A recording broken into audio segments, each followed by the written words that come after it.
Nah, kita belajar sekarang hipotalamus. Apa tahu hipotalamus itu? Dia merupakan pusat tertinggi sistem kelenjar endokrin yang menjalankan fungsinya melalui hormonal dan saraf. Jadi dia pusat tertingginya, dia paling atas. Nanti hormon yang dihasilkan mesti ada kata-kata faktor R atau releasing dan faktor I inhibiting. Jadi ada releasing atau inhibiting, itu mesti dia adalah hormon yang dihasilkan oleh hipotalamus. Karena dia merupakan pusat yang tertinggi. Jadi dia kayak apa ya? Kayak presidennya yang mengontrol sintesa dan sekresi hormon hipofisis anterior, sedangkan kontrol hipofisis posterior melalui kerja saraf. Jadi nanti hipotalamus ini dia bekerja menjadi lewat dua jalur, melalui hormonal dan melalui saraf. Hormonal dia akan menghasilkan namanya ini hormon, ada faktor R sama faktor I. Kemudian dia nanti masuk ke anterior. Jadi hipofisis yang tadi pituitari tadi ada dua, anterior sama posterior. Nah yang itu tadi yang depan atau yang anterior itu dia akan dipengaruhi oleh secara hormonal. Kalau yang belakang dia melalui kerja saraf. Ingat, belakang posterior adalah kerja saraf, depan anterior melalui hormonal. Itu fungsi hipotalamus. Ini kita lihat gambar hipotalamus di mana, di sini. Jadi kita lihat pituitari ada di sini kan, di hipofisis. Nah nanti dia akan bekerja di sini, mempengaruhi ini. Yang kedua adalah kelenjar glandula hipofisis. Nama lainnya adalah kelenjar pituitari atau pituitary gland. Beda tadi hipotalamus, kalau ini hipofisis. Disebut sebagai master gland. Kalau tadi kan pusat tertinggi, kalau ini adalah masternya. Jadi dia adalah manajernya. Kalau tadi direkturnya, kalau ini manajernya dari master gland, karena mensekresi hormon yang selanjutnya akan mengendalikan sekresi hormon oleh kelenjar endokrin lainnya. Jadi ada 3 lobus, anterior, posterior, intermediate. Ingat, dia tadi pengaruh dari hipotalamus nyuruh hipofisis untuk mengeluarkan hormon. Lah hormonnya ini dia akan menuju ke organ targetnya. Nah organ targetnya itu dia akan ini dipengaruhi oleh sekresi dari master gland ini. Jadi misalkan hipofisis ini adalah A, terus organ targetnya adalah B. A ini atau hipofisis ini akan menghasilkan hormon X menuju ke target organ yaitu kelenjar B. Nah B ini nanti dimungkinkan juga dia akan menghasilkan hormon lainnya, hormon Y. Kalau tadi X ini menghasilkan hormon Y karena pengaruh dari hormon X tadi.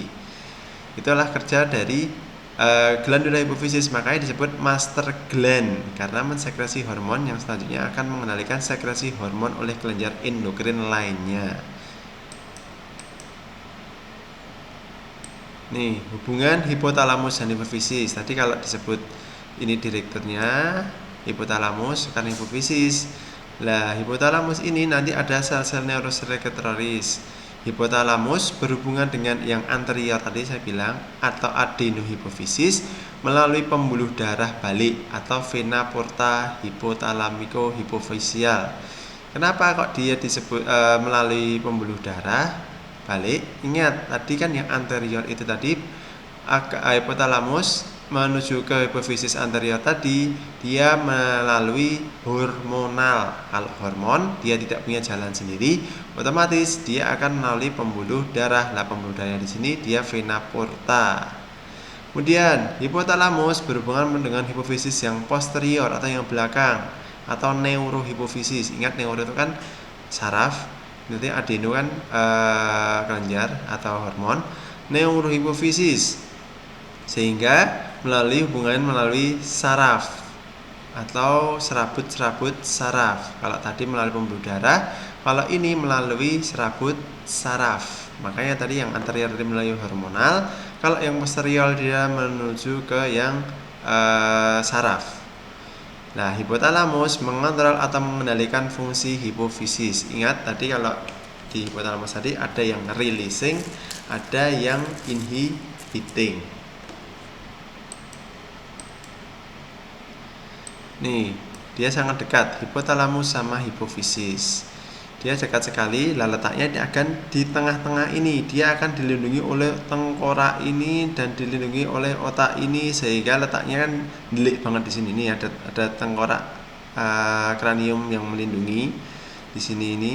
Basis, letaknya dia sangat delik sekali ya. Karena kenapa ya? Karena dia perannya sangat penting sekali untuk tubuh manusia, baik hipotalamus maupun hipofisis. Ingat, hipotalamus itu nanti juga berkaitan dengan termoregulasi. Kalau ini kita belajar tentang sistem endokrin, hipotalamus berkaitan dengan endokrinnya juga atau hormonnya. Ini pituitarinya ini di sini, anterior sama posterior sama intermediate tadi. Ini gambarnya ini. Pituitari letaknya ada di tengah-tengah sini, delik di sini. Hipotalamus ada di sininya. Letaknya sangat dekat sekali, tapi dia punya dua jalur melalui vena porta dan jalur melalui saraf. Kalau yang vena porta tadi membawa hormon menuju ke yang anterior, kalau yang ke posterior dia melalui serabut saraf. Ini hipotalamus, ini hipofisis. Nah, tadi kita tahu ini yang anterior yang depan, ini yang posterior yang belakang.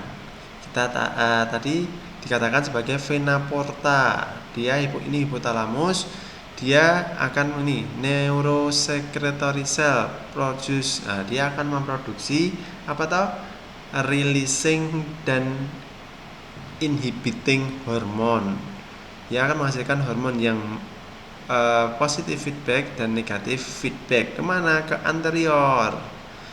Kalau ini yang di belakang ini ke posterior, ini neurosecretory cell memproduksi apa?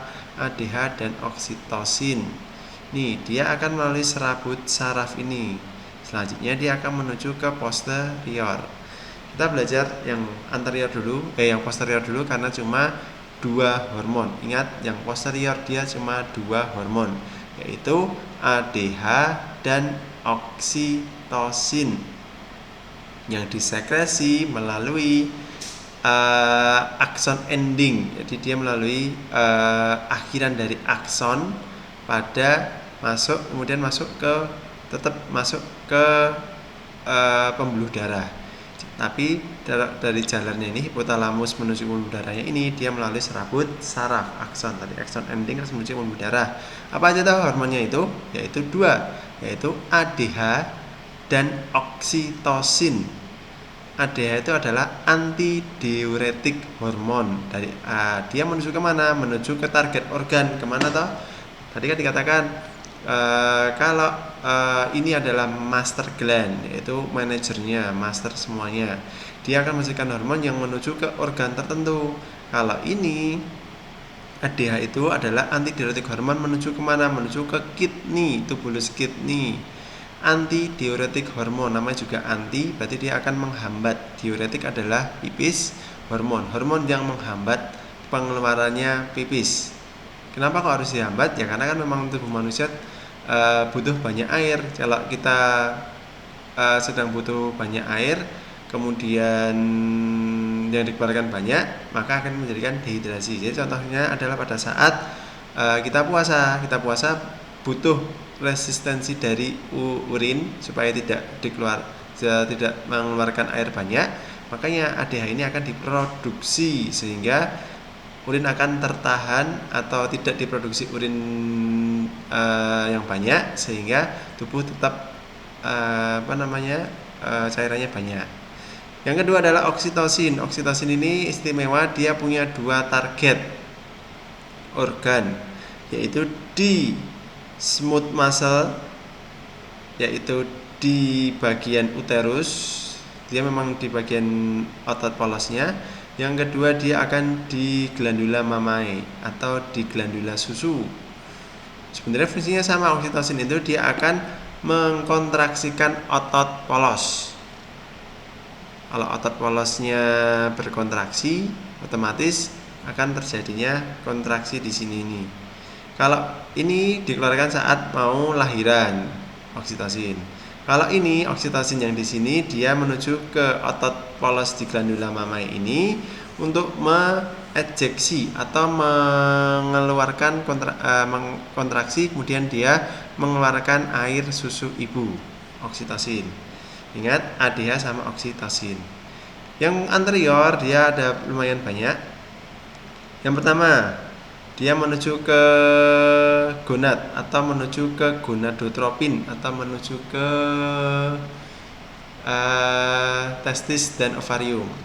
Jadi nanti di sini hipotalamus akan mengeluarkan GnRH namanya, gonadotropin releasing hormone, hipotalamus. Jadi kan kalau ada RH-RH-nya, releasing hormone, itu mesti dia hasil dari hipotalamus. Menuju ke post anterior. Di anterior dia akan menghasilkan ini yang namanya FSH, follicle stimulating hormone, dan LH, luteinizing hormone. Targetnya kemana? Dari anterior ini dikeluarkan FSH sama LH menuju ke testis dan menuju ke ovarium. Nah, selanjutnya di testis ini dia akan mempengaruhi pembentukan sperma, kemudian dia akan mempengaruhi pembentukan dari ADP, kemudian dia akan mempengaruhi androgen binding protein ADP itu. Dia juga akan mempengaruhi bentuknya testosteron kalau di testis. Kalau di ovarium dia akan mempengaruhi apa? Dia akan menghasilkan hormon estrogen, menghasilkan hormon progesteron, dan juga namanya follicle stimulating. Kalau tadi di sini sperma, kalau di sini dia akan menghasilkan ovum. Tuh. Kalau yang kedua, nanti ada yang namanya growth hormone. Nah, growth hormone ini nanti akan dihasilkan oleh jadi hipotalamus nyuruh anterior ini untuk menghasilkan growth hormone. Kemana targetnya? Targetnya adalah ke bone atau ke tulang sama ke jaringan, biasanya ke jaringan otot. Namanya juga growth hormone, dia akan mempengaruhi pertumbuhan. Yang ketiga, hormon namanya prolaktin. Nah, prolaktin itu dihasilkan oleh anterior menuju ke mana? Menuju ke glandula mamae. Kalau prolaktin ini jadi dia akan menghasilkan susu. Jadi produksi susu, prolaktin atau ASI. Prolaktin ini akan mempengaruhi produksi ASI. Kalau oksitosin tadi dia akan mempengaruhi pengeluaran ejeksi ASI dari kantongnya itu, dia dikeluarkan menuju ke mulut anaknya. Itu tugas dari oksitosin. Jadi dia meremas supaya keluar ASI-nya. Kalau ini produksinya prolaktin. Kemudian ada yang namanya hormon adrenokortikotropin ACTH. ACTH ini dia akan menuju ke adrenal cortex, namanya juga adrenokortiko, dan makanya dia akan menuju ke adrenal cortex. Dari mana tahu? Ini di suprarenalis. Jadi suprarenalis ada yang bagian medula, ada yang bagian korteksnya, medula di tengah, korteks ada bagian luarnya. Kemudian nanti juga dihasilkan hormon namanya TSH, thyroid stimulating hormone. Dia menstimulasi. Kalau tadi kan follicle stimulating hormone, kalau ini thyroid stimulating hormone. Sudah jelas. Dia menuju kemana? Menuju ke kelenjar tiroid untuk menghasilkan apa? Menghasilkan hormon tiroid. Gampang ya. Ini gambar lainnya. Ini anterior tadi ACTH ke adrenal cortex. GH menuju ke tulang sama ke otot. MSH ini tambah lagi, ada namanya MSH, melanostimulating hormone. Kemana? Ke kulit. Kemarin kita sudah belajar integumentum, ada kata-kata melanin. Melanin itu untuk menghasilkan pigmen-pigmen itu ternyata dipengaruhi, dia bekerja, dia akan diproduksi saat ini ada namanya hormon melanostimulating hormone yang dikeluarkan oleh pituitary anterior. MSH menuju ke sini menghasilkan melanin. Kemudian TSH, thyroid stimulating hormone, menuju ke tiroid untuk menghasilkan tiroid. Ini tadi gonadotropin, FSH sama LH menuju ke testis sama ke ovarium. Nah, ini dua-duanya ini akan mempengaruhi ini karakter seks sekunder. Harus ada libido, harus ada hormon-hormon juga. Terus prolaktin. Nah, prolaktin ini menuju ke kelenjar susu menghasilkan milk production. Kalau oksitosinnya dia juga ke kelenjar susu tapi dia ke kontraksi ototnya supaya meras keluar. Yang ini yang posterior ada dua, ADH sama oksitosin. Nah, ini ke kidney, ke ginjal. Ini retensi dari air.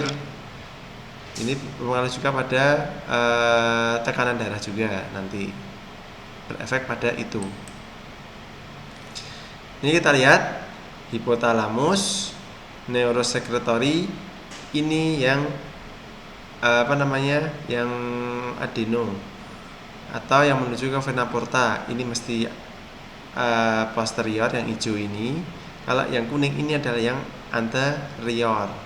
Nih, dia tetap menuju ke blood vessel, tapi sebelumnya mau ke sini itu dia melalui saraf. Terus dia tetap menuju ke blood vessel karena dia bentuknya hormon, oksitosin dan ADH. Menuju ke sini ke otot uterus sama glandula mamae. Ini ke tubulus ginjal. Ini TSH, CTH, FSH, growth hormon tadi, prolaktin, endorfin. Ini yang tadi lainnya. Nah, ini dia reseptor di otak. Sekarang kita belajar tentang hipofisis.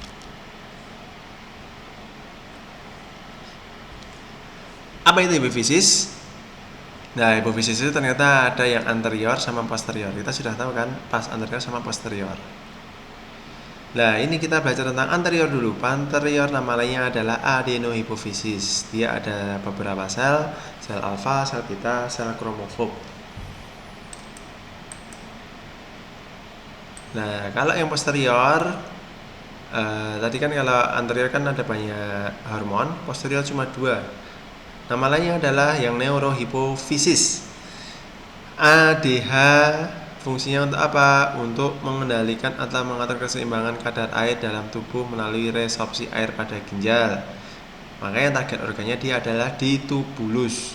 Kalau kekurangan bagaimana? Kalau kekurangan dia akan menyebabkan banyak kencing, disebut diabetes insipidus. Yang kedua adalah oksitosin. Oksitosin apa? Merangsang kontraksi uterus atau myometrium saat partus atau saat melahirkan. Jadi kalau saat melahirkan, oksitosin ini baru akan diproduksi. Kalau nggak melahirkan ya nggak akan diproduksi. Yang khusus menuju ke uterus ini. Yang kedua, dia akan diproduksi saat kapan? Dia saat menyusui.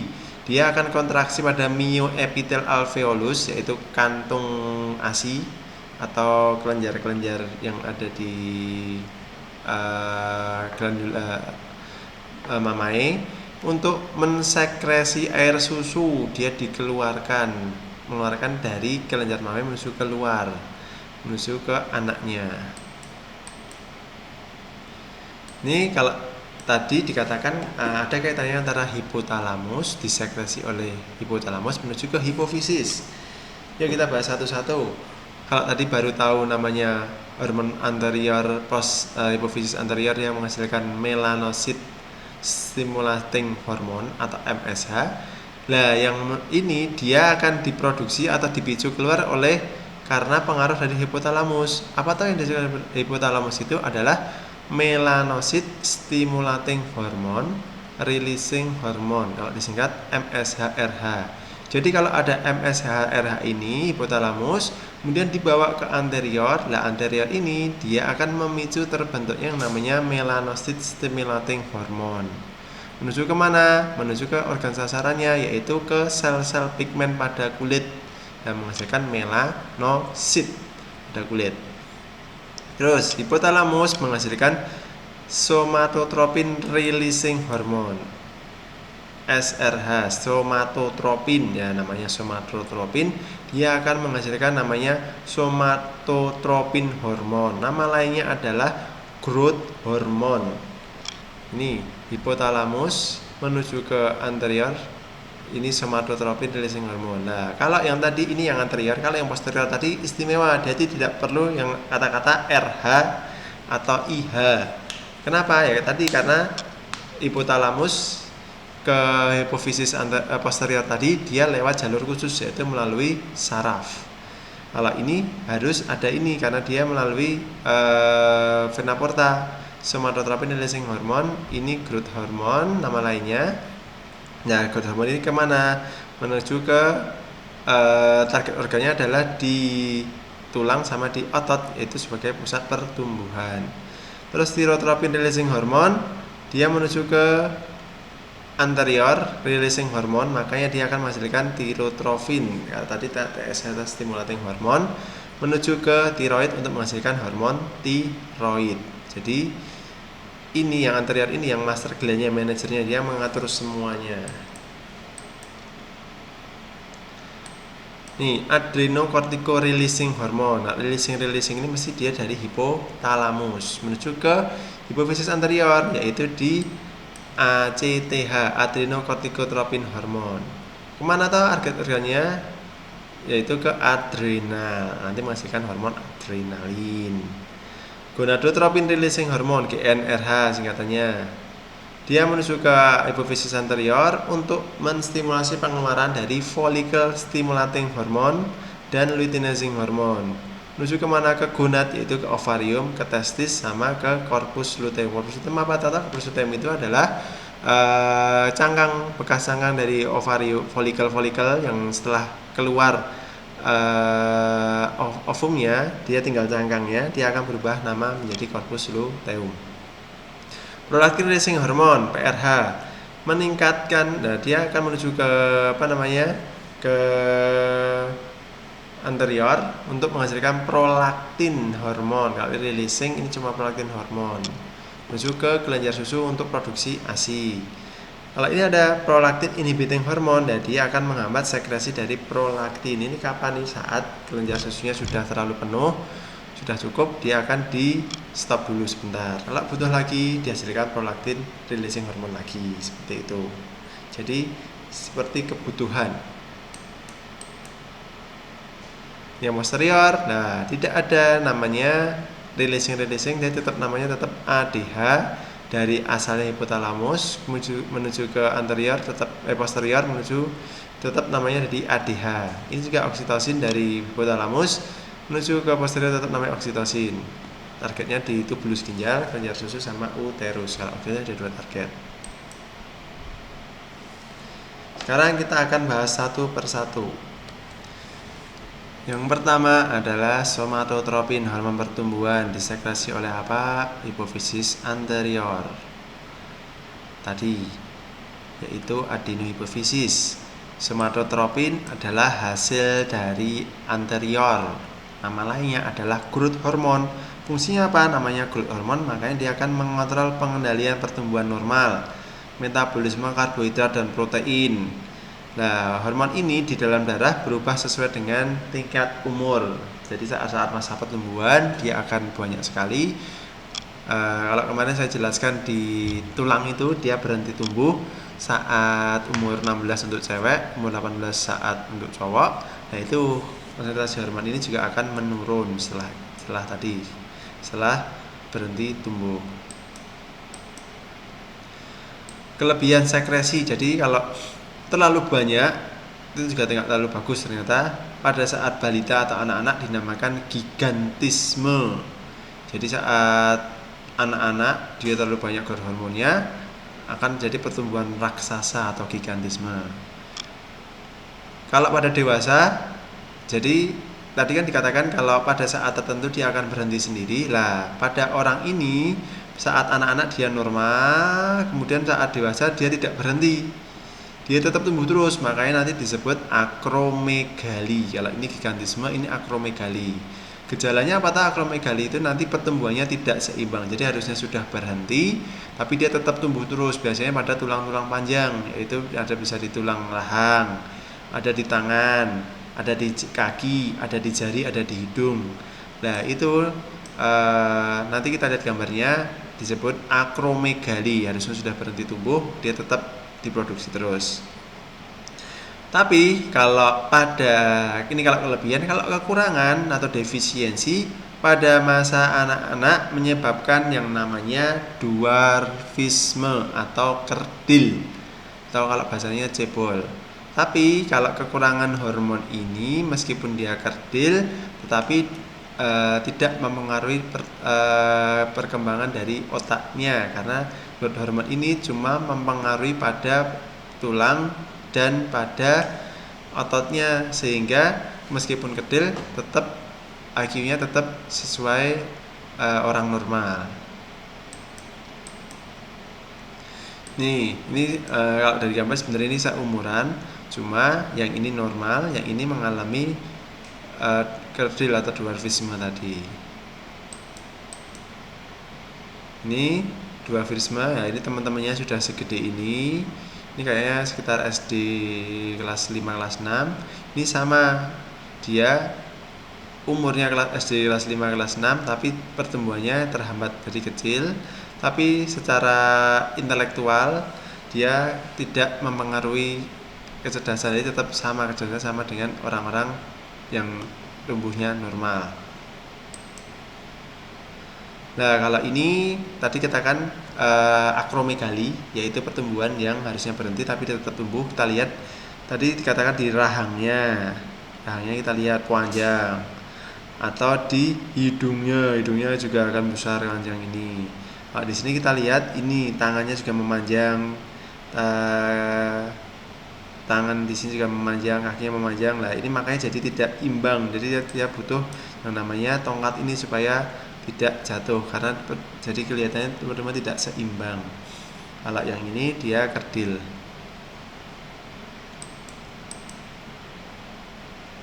Ini kalau ini juga seumuran, yang ini jadi kecil. Nah, kalau ini gigantisme tadi ya, pertumbuhan anaknya menjadi raksasa seperti ini, besar, lebih besar daripada ibunya. Nah, ini jangan ditiru, ini dosa ini ibunya, ini anaknya udah besar banget. Karena pertumbuhan yang berlebihan, sekresi berlebihan growth hormone saat masa anak-anak. Ini akromegali, ini orang normal, ini akromegali. Kita lihat perbedaannya rahangnya, hidungnya kalau dari atas. Kalau dari tangan, kita lihat orang normal tangannya seperti ini. Lah, akromegali ini tangannya memanjang-manjang, panjang-panjang. Nah, terus ini akromegali ini juga kalau dari wajah kelihatan dari hidungnya, dari rahangnya akan memanjang. Dah, tadi tentang growth hormone. Sekarang tentang pineal. Nah, ini tambahan tadi. Pineal tadi tadi dikatakan dari melatonin tadi. Lah, letak di kelenjar hipofisis. Jadi sebenarnya tadi yang melanocyte stimulating hormone tadi dia menuju ke pineal, jadi bukan ke anterior. Melatonin mengatur sekresi oleh korpus luteum dan mengaktifkan sel melanosit menghasilkan melatonin untuk warna kulit. Jadi yang benar, melanocyte stimulating hormone tadi dihasilkan oleh glandula pineal. Dia terletak di atas kelenjar hipofisis. Dia mengatur sekresi yang dihasilkan oleh korpus luteum. Korpus luteum nanti akan menghasilkan hormon juga, yaitu hormon progesteron. Nah, itu nanti juga dipengaruhi oleh melatonin ini yang dihasilkan oleh glandula pineal. Terus kalau melanosit menghasilkan melatonin untuk warna kulit. Terus glandula tiroid tadi dikatakan tak di bagian leher bagian depan, kanan dan kiri trakea di sini nih. Kelenjar tiroid menghasilkan 3 hormon, yaitu triiodo, tetraiodo, dan tirokalsitonin. Ini ada kalsitonin, nanti kalsitonin ini nanti berpengaruh pada tulang. Bahan dasar pembentukan hormon adalah yodium. Ya, yodium ini yang diperoleh dari makanan dan minuman. Yodium ini biasanya kita dapatkan difortifikasi atau dicampur pada garam. Kenapa garam? Ya karena biar murah dan bisa dimakan oleh semuanya. Fungsi kelenjar tiroid apa tahu? Fungsinya banyak banget ini, kegiatan metabolisme, merangsang oksidasi, penggunaan O2 dan monoksi O2, perkembangan saraf juga. Nah, saraf ini bisa perkembangan saraf di otak dan juga di saraf yang lainnya. Jadi saraf-saraf ini nanti dipengaruhi oleh hormon tiroid ini juga, merangsang pertumbuhan ya. Jadi selain growth hormon, yang mempengaruhi pertumbuhan juga adalah kelenjar tiroid. Jadi bersama-sama kelenjar tiroid dan growth hormon ini akan mempengaruhi pertumbuhan oleh manusia. Kelenjar tiroid kelainan fungsinya, hiposekresi atau kekurangan. Artinya apa? Jadi hormon tiroksinnya rendah. Jadi tiroidnya dihasilkan sedikit, menghasilkan namanya hipotiroidisme atau mixed edema. Gejalanya apa tahu kalau orang tiroid? Nah, dia suhu tubuhnya rendah atau kedinginan. Tadi kita ingat fungsi tiroid adalah salah satunya ada metabolisme. Metabolisme itu efek sampingnya adalah menghasilkan panas. Nah, kalau kekurangan metabolismenya akan turun, suhu tubuhnya juga tidak akan mengeluarkan panas sehingga sering kedinginan. Terus karena tadi mempengaruhi oleh saraf juga, makanya gerakannya akan menjadi lambat dan sering mengantuk. Nah, coba kalau sering mengantuk, gerakannya lambat, bisa dicek kelenjar tiroidnya. Jika kejadian ini mulai pada masa anak-anak, jadi sudah dari awal dari masa anak-anak saat pertumbuhan, akan terjadi yang namanya cebol atau kretinisme. Kalau tadi kan dwarfisme atau kerdil, kalau ini adalah kretinisme. Kalau kekurangan tiroid, tisme, kretinisme. Kalau tadi dwarfisme, itu kekurangan kelenjar growth hormone. Ukurannya bagaimana? Sama kayak tadi dwarfisme tadi, ukuran badannya menjadi mengecil. Bedanya apa? Bedanya adalah intelijensianya rendah.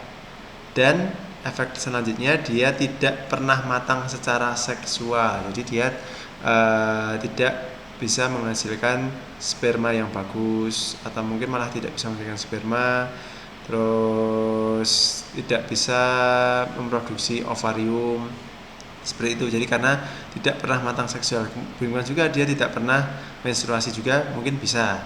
Jadi kecil, intelijensinya rendah, tidak pernah matang seksual. Jadi ini dulu pada zaman dulu sebelum difortifikasikan ke yodium, itu banyak orang Indonesia yang badannya kecil, intelijensinya rendah, tidak pernah matang seksual. Lah, terus dan pemerintah memprogramkan yang fortifikasi garam beryodium.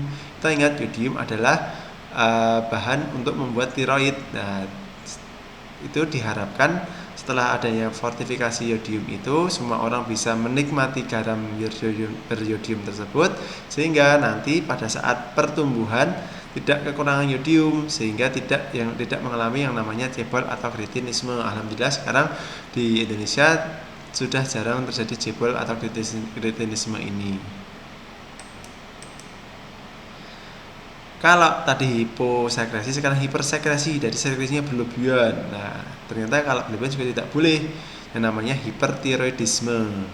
Kalau ininya tinggi sekali, nanti gejalanya bagaimana? Karena metabolisme tadi, dia suhunya tinggi, jadi sering kepanasan, terus selalu berkeringat, terus sarafnya sangat peka, sampai nanti matanya juga akan menonjol atau exophthalmos, hipersekresi. Terus ada hyperactivity atau hiperaktivitas disebabkan oleh kelenjar yodiumnya rendah dalam tubuh. Nah, kalau dia rendah, kemudian terjadi hiperaktivitas, ini dipaksa untuk beraktivitas yang berlebihan, akibatnya tadi timbul penyakit gondok. Nah, ini juga salah satunya tujuan dari fortifikasi garam beryodium, supaya kadar yodium di dalam tubuh juga tidak rendah.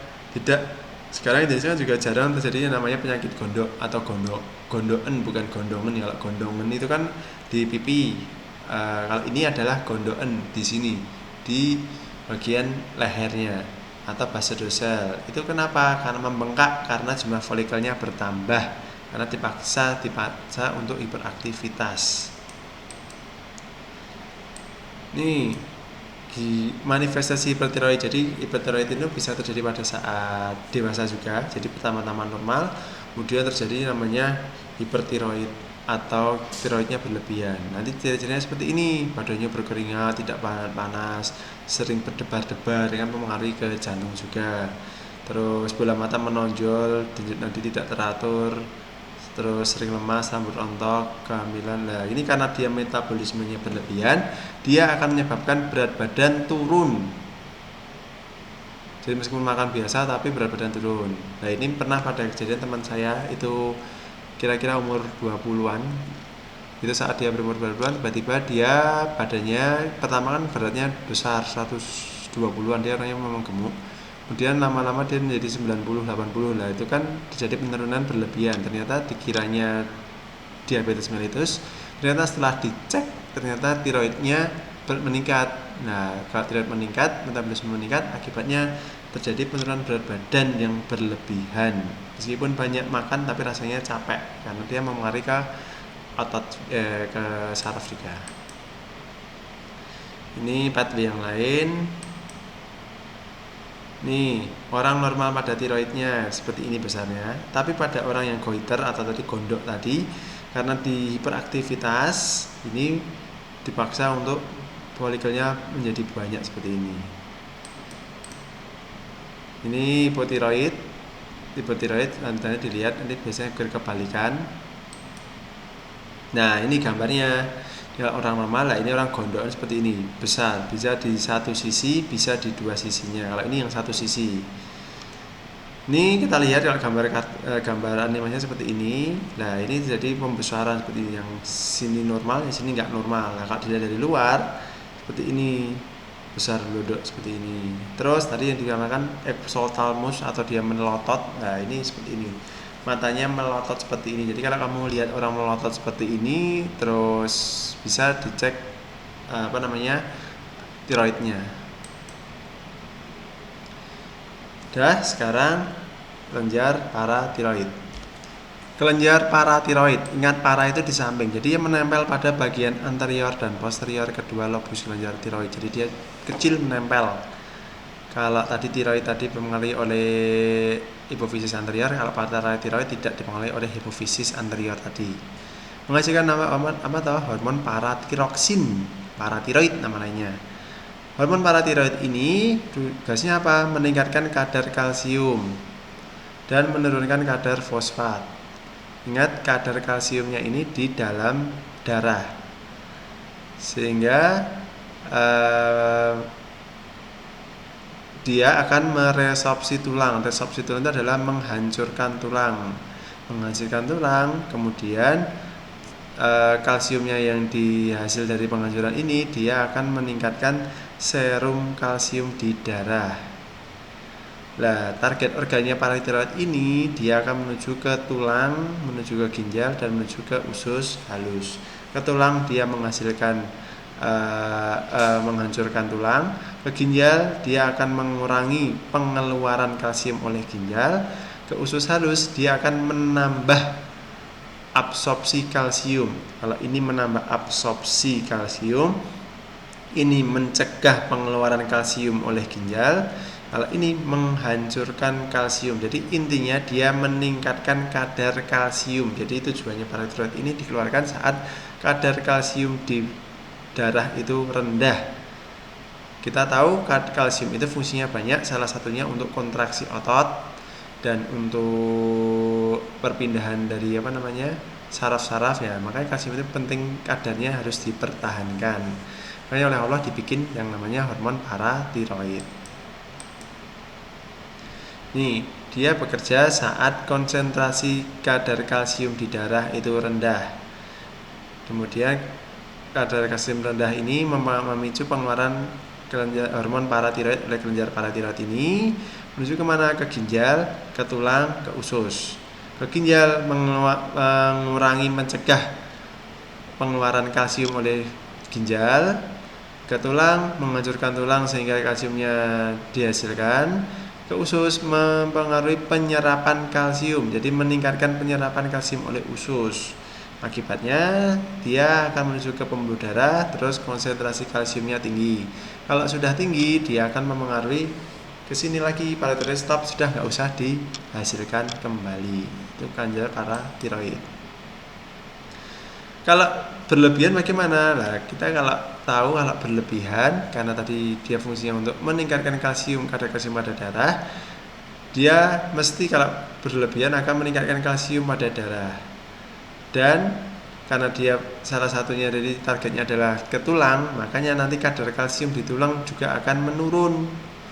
darah meningkat, tulangnya menurun, nah akibatnya menjadi fraktur, dari keropos tulangnya karena sudah dikeroposi oleh parasitoid tadi, menyebabkan fraktur yang spontan. Terus kelenjar pankreas di bagian abdomen tadi. Terus nah ini yang kalau berkaitan dengan endokrin itu adalah ini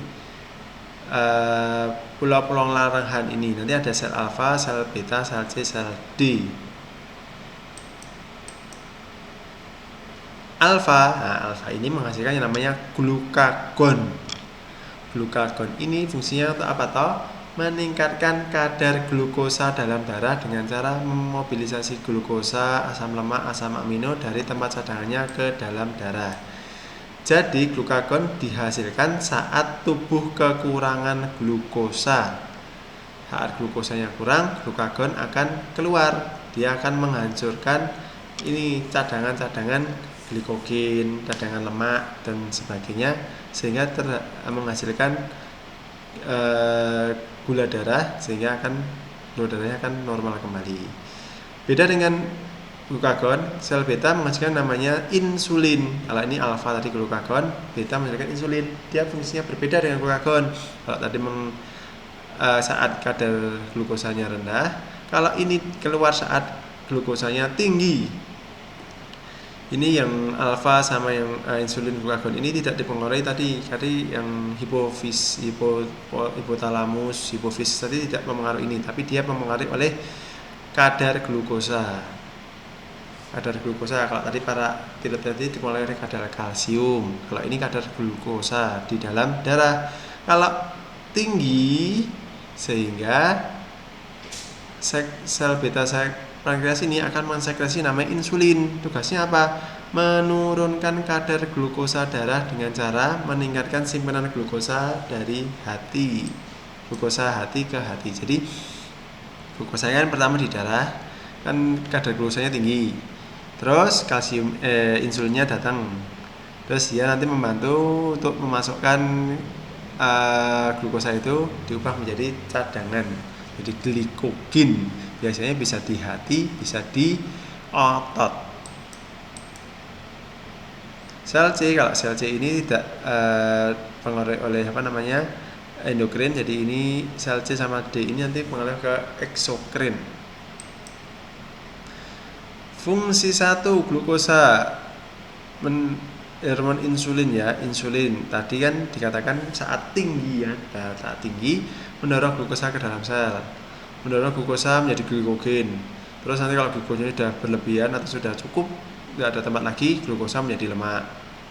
Terus mencegah glukogenolisis. Glukogenolisis adalah pemecahan glikogen, mendorong sintesis protein. Nah ini juga hormon insulin.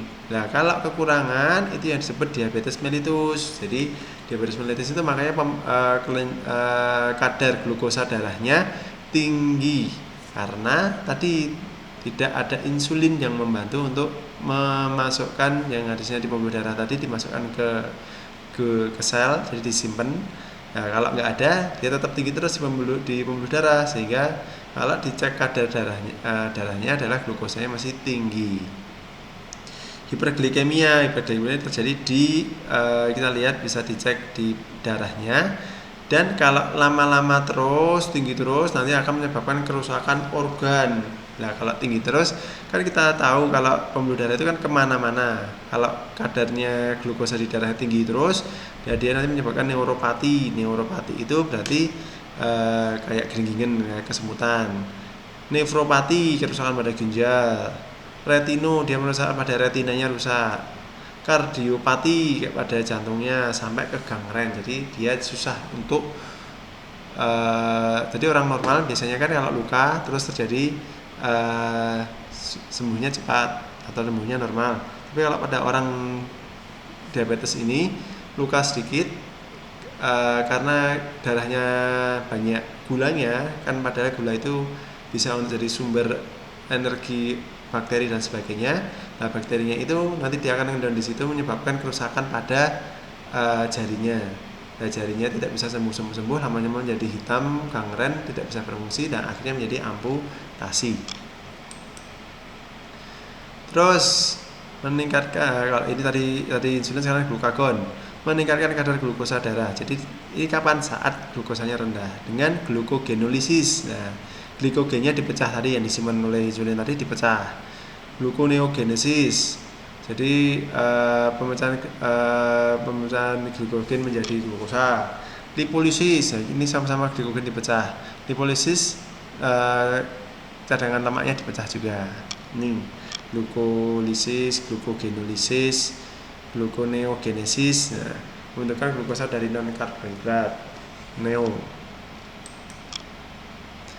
Ini kalau gambarannya ini, kalau jungkat-jungkit ini orang normal itu homeostasis, yaitu kadar gula darahnya normal.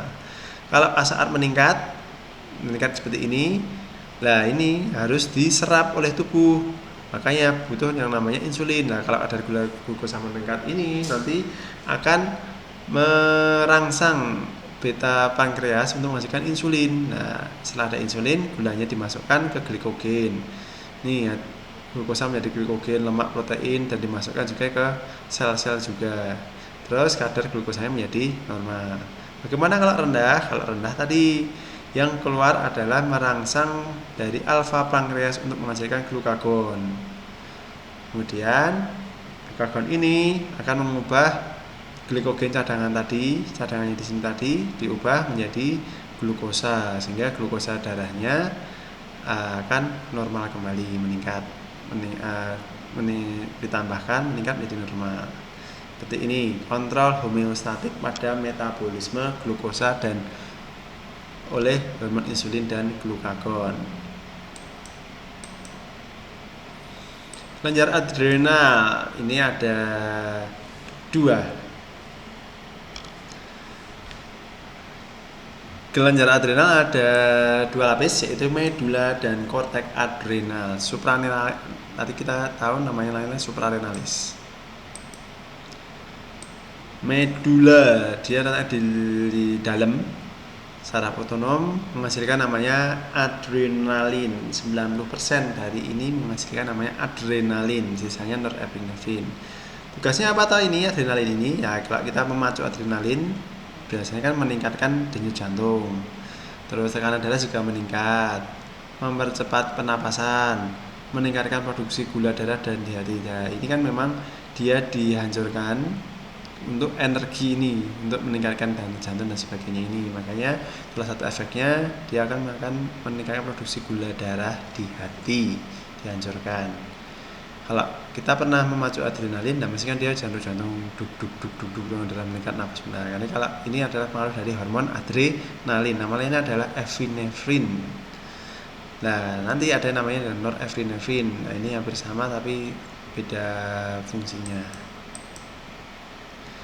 Terus tadi yang medula, kalau sekarang yang korteks. Nah, korteks adrenal itu ternyata ada zona glomerulus, zona fasciculata, zona reticularis. Kalau yang tadi yang di bagian medula itu dipengaruhi oleh ACTH, oleh hipofisis anterior. Kalau ini enggak. Kalau ini menghasilkan aldosteron, mineralokortikoid. Ini nanti berkaitan dengan natrium. Dan nanti kalau natriumnya banyak, natriumnya kurang, dia akan mengeluarkan aldosteron ini untuk penyerapan dari tubulus. Seperti itu, sehingga nanti tekanan osmotiknya darah akan tetap. Ini berkaitan dengan mineral-mineral di bagian darah. Kemudian di zona fasciculata ada yang namanya kortisol atau glukokortikoid. Tadi kan mineralo, sekarang kortisol adalah glukokortikoid. Ini dia meningkatkan pembentukan glukosa. Tadi kan dikatakan glukokortikoid, kortisol. Jadi dia meningkatkan pembentukan glukosa. Dari mana tak? Asam amino. Dan ternyata kortisol ini nanti juga bisa dipakai sebagai anti alergi dan anti inflamasi. Kemudian ini manusia itu membuat tiruan seperti ini, yaitu dinamakan kortikosteroid atau obatan itu yang sebagai anti alergi dan anti inflamasi, meniru dari kortisol ini, glukokortikoid ini. Zona ketiga adalah zona reticularis. Ada yang namanya androgen. Nah, ternyata di korteks adrenal itu ada adrenalin juga, androgen. Androgen adalah efek maskulinisasi, dan androgen itu kalau di namanya testosteron. Ada androgen dan juga ada estrogennya. Tetapi di sini kalau androgennya bisa untuk efek maskulinisasi, kalau estrogen di sini tidak mempunyai efek feminisasi. Jadi meskipun cowok punya estrogen tidak akan menjadi seperti kecewek-cewekan. Efek primer untuk tanda-tanda seks sekunder. Nah, ini nanti pada cowok. Jenis retikulis ada hormon kelamin tadi. Nih, nanti hipotalamus itu nanti dipengaruhi oleh stres. Jadi ada seorang stres, hipotalamusnya terpengaruh, kemudian menghasilkan ini corticotropin releasing hormone menuju ke hipofisis. Nah, hipofisis ini nanti menghasilkan ACTH tadi, adrenocorticotropin releasing hormone tadi menuju ke bagian medula, bagian tengahnya tadi. Ini jadi kalau stres itu tadi bisa saat kalian ujian, terus ada pengawas datang menyebabkan stres, atau saat kalian olahraga ekstrim, bungee jumping dan sebagainya, kan bukan stres.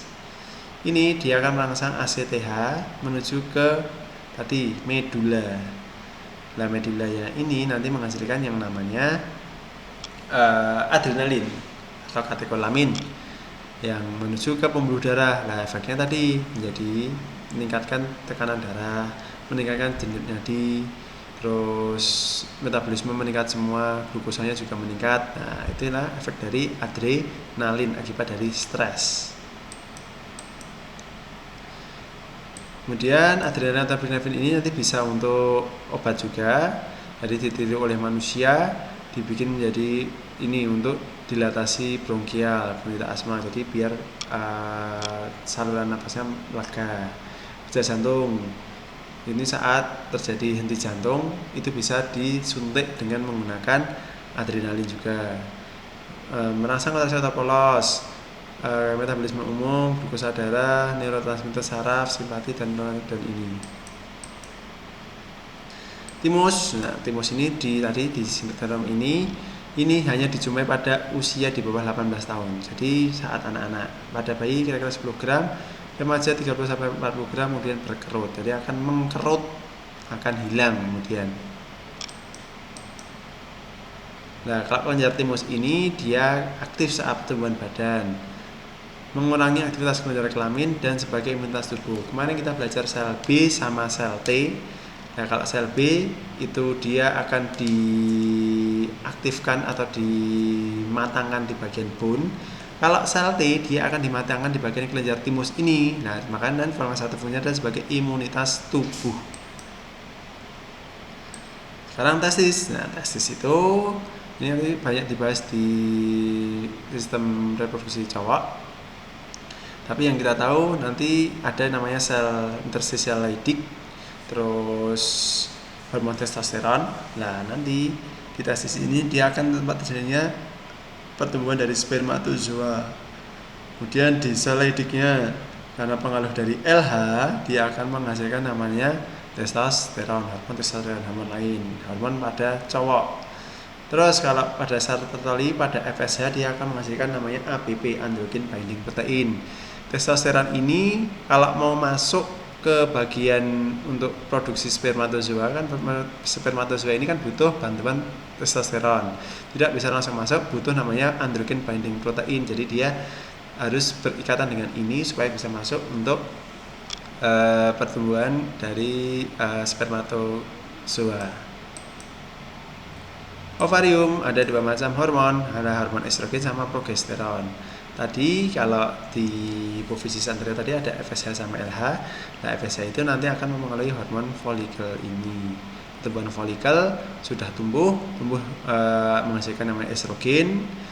Kemudian ovum keluar, sangkangnya berubah menjadi namanya corpus luteum. Nah, corpus luteum ini dipengaruhi oleh LH tadi.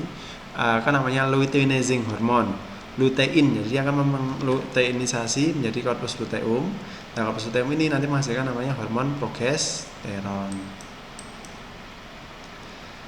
Estrogen berperan pada siklus mens dan juga sistem reproduksi. Progesteron, nah ya, progesteron ini juga siklus menstruasi, ciri sekunder wanita, dan juga dia akan mempertahankan kehamilan. Jadi awal-awal itu progesteronnya tinggi sekali saat supaya tidak luruh. Ini gambarnya, ini GnRH, FSH tadi, ini bisa dibaca satu-satu. GnRH menstimulasi dari hipotalamus menuju ke hipofisis anterior menghasilkan FSH sama LH. Kemudian FSH akan mempengaruhi sel serotoli menghasilkan ABP. Kemudian nomor 3, LH menstimulasi Leydig menghasilkan testosteron. Ini dengan adanya ABP, testosteron dapat mendukung pertumbuhan spermatogenesis. Jadi baru bisa masuk ke sini, ke bagian tempat untuk menghasilkan spermatogenesis. Terus testosteron yang lain selain membantu membentukkan spermatogenesis juga meningkatkan libido, perkembangan organ dan karakteristik sekunder. Ini. Terus feedback negatif testosteron mengurangi GnRH. Jadi dia bisa menyebabkan sudah cukup, akan menyebabkan feedback negatif. Jadi tidak diproduksi lagi. Tapi kalau spermanya kurang, dia akan diproduksi lagi. Sel serotoli juga menghasilkan inhibin yang selektif menginhibisi sekresi FSH. Jadi selain testosteron, nanti ada yang namanya inhibin yang dihasilkan oleh sel serotoli. Pengaruhnya mesti pengaruh terhadap perilaku. Ini juga dipengaruhi oleh hormon-hormon gonad. Pertumbuhan dan perkembangan organ seks, merangsang pertumbuhan dan perkembangan seks karakteristik, merangsang seksualitas dan libido. Terus ini dikendalikan oleh FSH dan hipofisis, yaitu hormon di gonadotropin. Semua ini pada cewek, ini pada cowok. Nah, kalau pada cewek sama, dari hipofisis memberikan FSH sama LH. FSH stimulating follicle, stimulating hormon, dari follikelnya berkembang. Terus sudah di graf ini keluar estrogen. Terus ovumnya keluar, sisanya ini, cangkangnya ini dipengaruhi oleh LH menjadi corpus luteum. Terus dihasilkan progesteron. Jadi yang estrogen ini dihasilkan saat folikel ini, kalau progesteron dihasilkan saat corpus luteum. Nah, ini akan mempengaruhi kelenjar susu, ke organ-organ reproduksi dan sebagainya.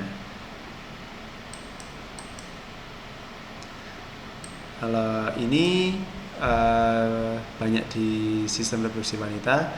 Jadi GnRH menuju ke pituitary anterior, terus FSH dulu keluar, folikelnya terstimulasi, terus berkembang folikelnya matur, kemudian keluar estrogen. Estrogennya ini menyebabkan ini feedback negatif terhadap FSH. Jadi FSH-nya turun, tapi feedback positif terhadap LH, negatif terhadap FSH, positif terhadap LH. Terus LH-nya naik, FSH turun, LH naik, gantian. Tadi LH ini nanti menyebabkan salah satunya kalau sudah naik menyebabkan ovulasi. Ovulasi keluar, ovumnya keluar, tinggal cangkangnya. Ada tadi luteinizing hormon menyebabkan cangkangnya ini berubah nama menjadi corpus luteum. Selanjutnya setelah jadi corpus luteum ini dihasilkan progesteron. Nah, progesteron ini nanti berpengaruh pada di endometrium. Selain itu, progesteron juga menyebabkan feedback negatif terhadap LH. Nih, LH sudah cukup, tugas sudah selesai, LH akan dikurangi produksinya. Kayak tadi FSH dikurangi produksinya oleh estrogen, kalau ini LH dipengaruhi oleh progesteron. Padahal tugasnya LH adalah mempertahankan corpus luteum. Kalau LH-nya tidak ada, corpus luteumnya lama-lama juga akan degenerasi. Saat degenerasi ini, jumlah estrogen progesteronnya akan turun.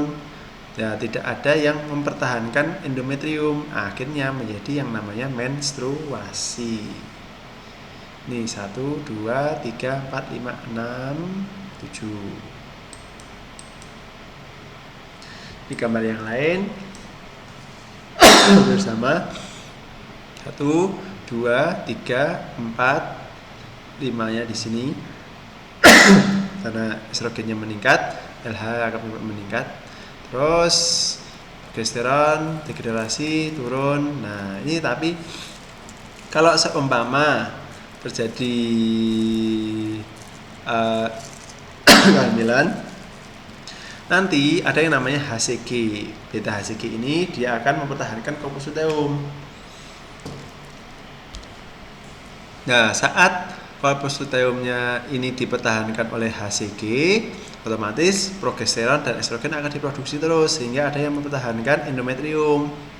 Nanti bisa untuk penempelan dari hasil konsepsi atau zigotnya nempel di sini, blastosisnya nempel di sini, kemudian menjadi tumbuh karena tadi dipertahankan. HCG ini menjadi mengganti fungsi dari LH supaya mempertahankan corpus luteum di awal-awal kehamilan. Kalau ini pada cowok tadi sudah dijelaskan FSH, LH dan sebagainya, testosteron sama FSH serotoli ada inhibin spermatogenesis, LH meningkatkan testosteron, terus nanti ini ada ABP-nya memegangi testosteron supaya masuk ke spermatogenesis di sini supaya spermatogenesis bisa berjalan dengan baik. Ini siklus menstruasi. Nah, ini post-test nanti bisa dipelajari di rumah, tidak usah dikumpulkan hasilnya.